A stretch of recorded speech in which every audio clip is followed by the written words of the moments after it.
Kemudian Pak Ustadz ini menyuruh Mbak Aisyah di alam bawah sadarnya itu untuk pulang ke rumah. Di tangga dia ngeliat ada sosok perempuan lagi berdiri gitu ya, pakai baju putih.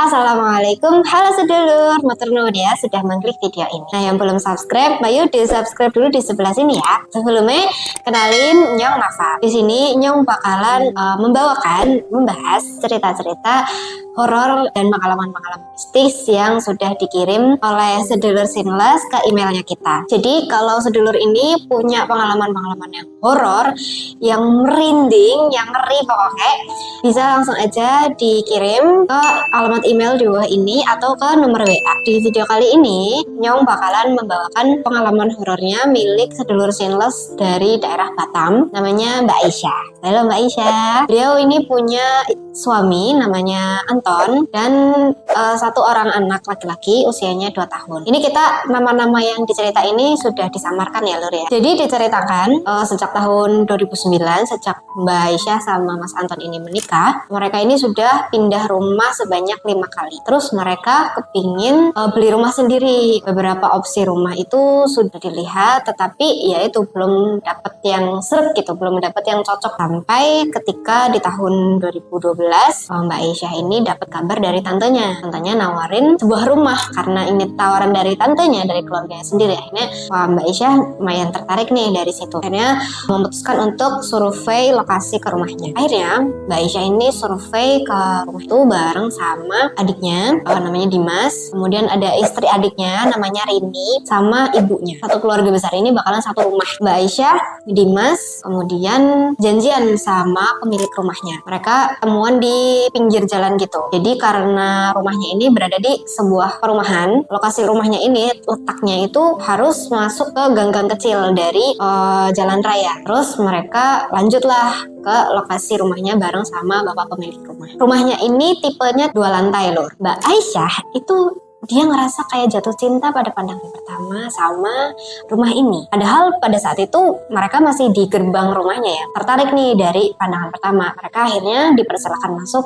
Nah, di dalam rumah itu di lantai satunya itu ada satu kamar utama yang di dalamnya itu ada kamar mandi dalam. Terus ada ruang tamu, ada dapur, dan ada satu kamar mandi luar. Herannya ya Lur ya. Ini rumah itu kotornya minta ampun, kayak emang gak kerawat gitu kan. Mungkin ya karena rumah kosong gitu ya, tapi itu bener-bener yang kotor banget. Di setiap kamar mandi tumpukan-tumpukan baju yang banyak banget loh, berserakan kayak gitu. Ke lantai 2 dan itu lumayan besar, ruang tamunya, ruang keluarganya tuh lumayan lebar. Terus di situ ada 2 kamar berukuran sedang lah, ada 2 kamar sama ada balkon. Anehnya ya Lur ya, di kamar yang ada di sana di lantai 2 itu juga ada tumpukan-tumpukan baju yang kayak yang di kamar mandi yang bawah itu. Si Mbak Aisyahnya sama keluarga yang lain mikirnya ya memang itu punya pemilik rumah, mungkin lupa dibawain. Akhirnya mereka dari situ ngobrolin lah harga yang cocok. Terus Dimas adiknya Aisyah ini nanya, "Pak, ini rumahnya gak serem ya Pak?" Terus si bapaknya jawab kayak gini sambil senyum dia, "Pernah Mas, saya pernah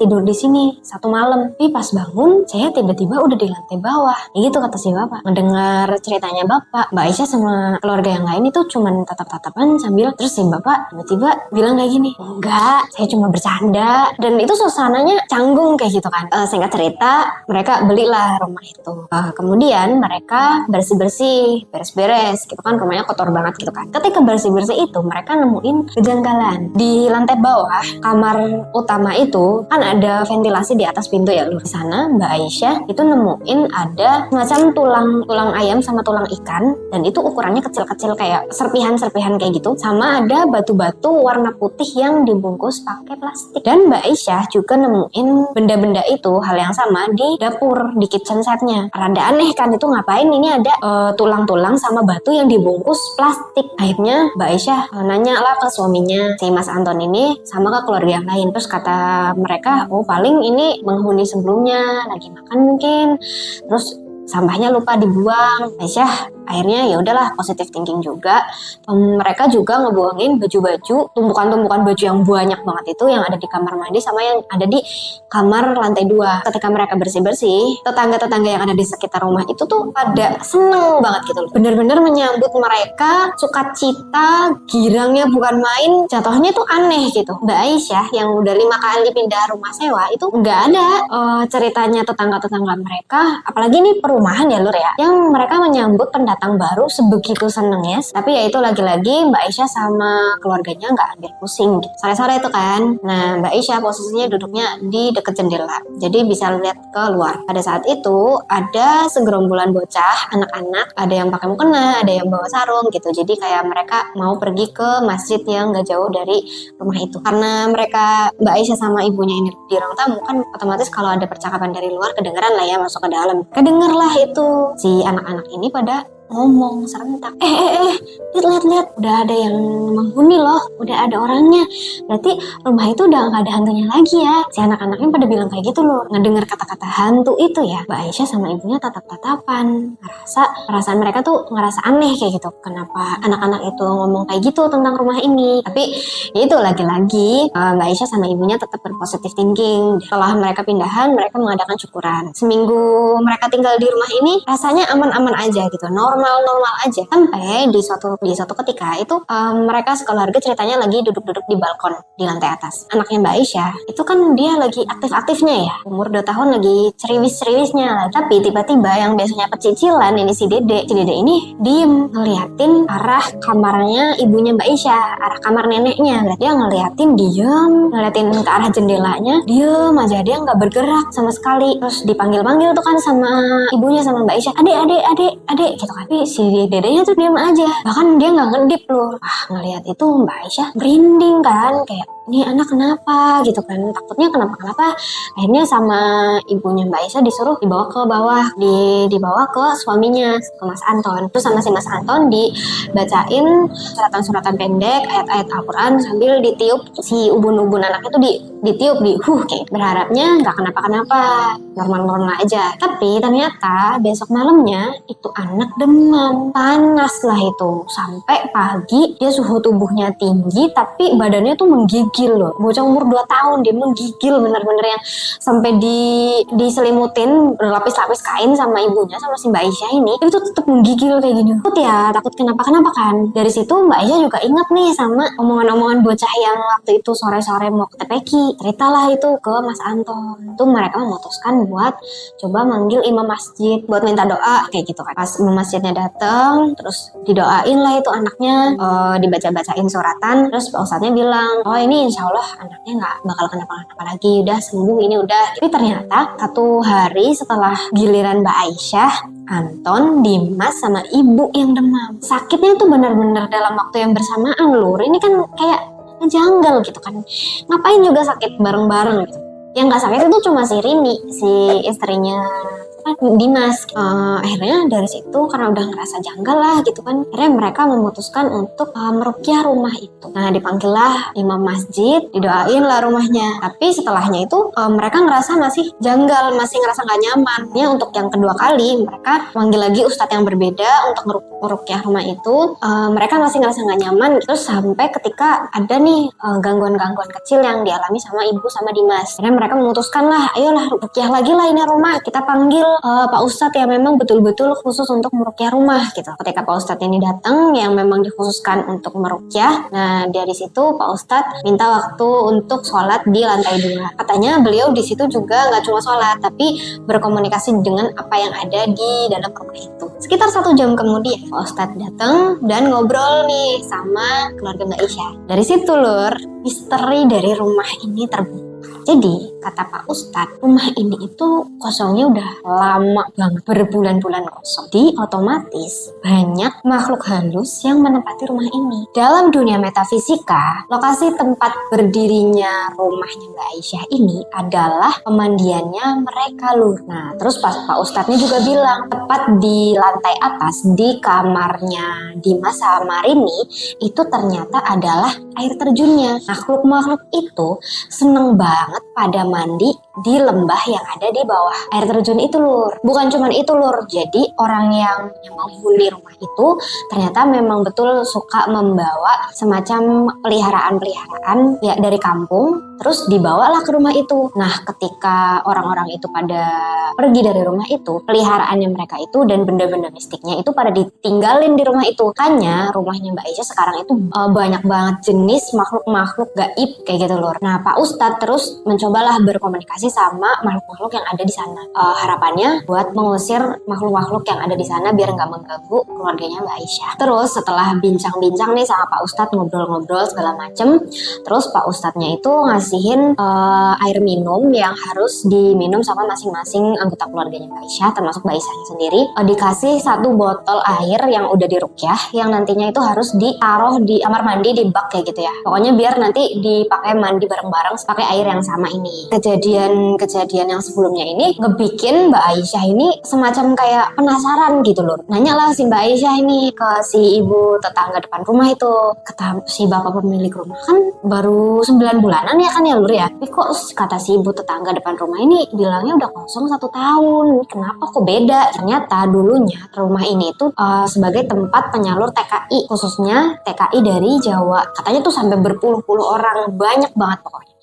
Nah dari situ si pemilik rumahnya ini tinggalnya di lantai bawah, sedangkan TKI-TKI yang ditampung itu ditempatkan di lantai atas. Dari situ Mbak Aisyah ingat, oh kayaknya gara-gara banyak banget TKI, makanya rumah ini tuh sebelumnya itu banyak banget tumpukan-tumpukan baju kotor di situ. Nah terus di situ juga Mbak Aisyah ingat sama perkataannya Pak Ustadz, orang-orang dari situ yang menghuni rumah ini yang ngebawa peliharaan dari kampung gitu kan, terus ditinggalin di situ jadinya nggak bertuan. Ada satu cerita yang jadi si ibu tetangga itu cerita ke Mbak Aisyah, ada yang aneh kelakuan dari si pemilik rumah ini dulu ya. Pokoknya setiap habis maghrib itu rumahnya digelapin, bener-bener semua listrik, semua pencahayaan itu dimatiin, terus rumahnya itu diasepin pakai kemenyan. Terus nggak cuma itu, setiap malam Jumat mereka ini itu mengadakan pengajian, tapi pengajiannya itu gelap. Nah dari situ Mbak Aisyah udah ngerasa nggak enak ini dari cerita si ibu tetangga gitu. Sampai itu ketua RT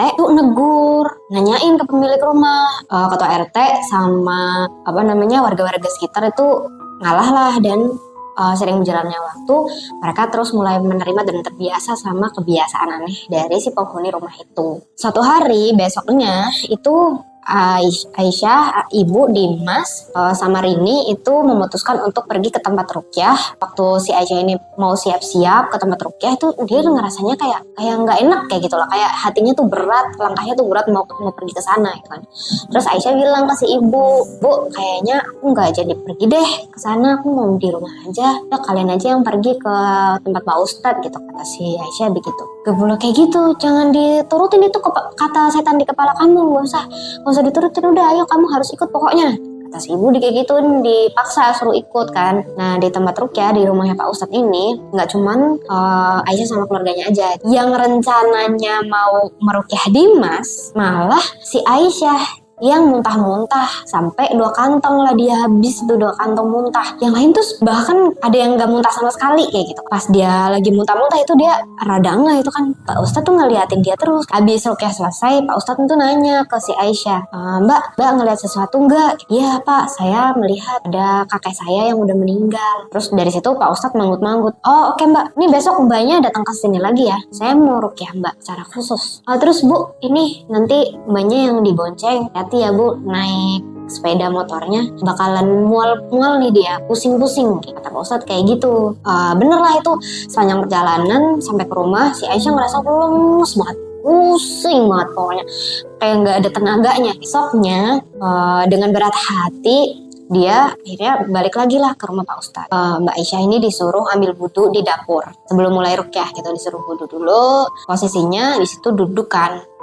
Mbak Aisyah di depan, terus Pak Ustadz itu di belakangnya. Pak Ustadz ini mulai membacakan doa-doa ya.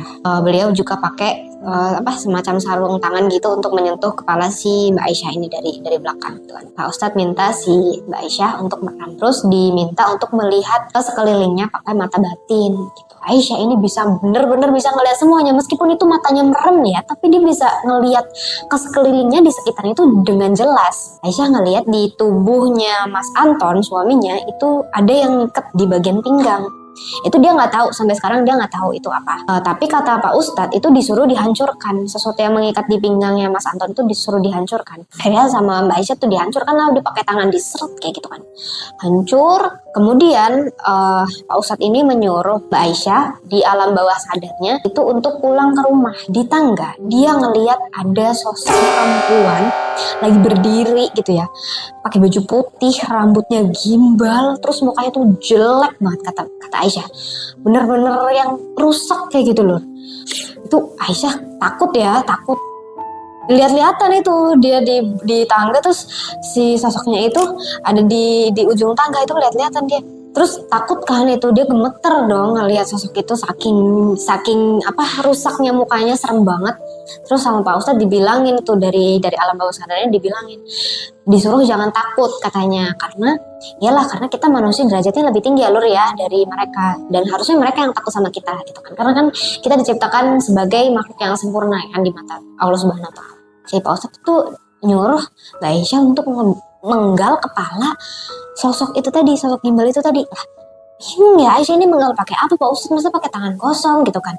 Gak bisa, saya takut gitu, karena udah takut setengah mati. Dan Pak Ustadz itu tahu ya kalau Mbak Aisyah ini juga lagi teragu gitu kan. Pak Ustadz kemudian membacakan sebuah ayat Al-Quran, dan kemudian Pak Ustadz itu nyuruh ke Aisyah, Mbak coba lihat ke tangan kamu, saya kasih kamu pedang gitu katanya.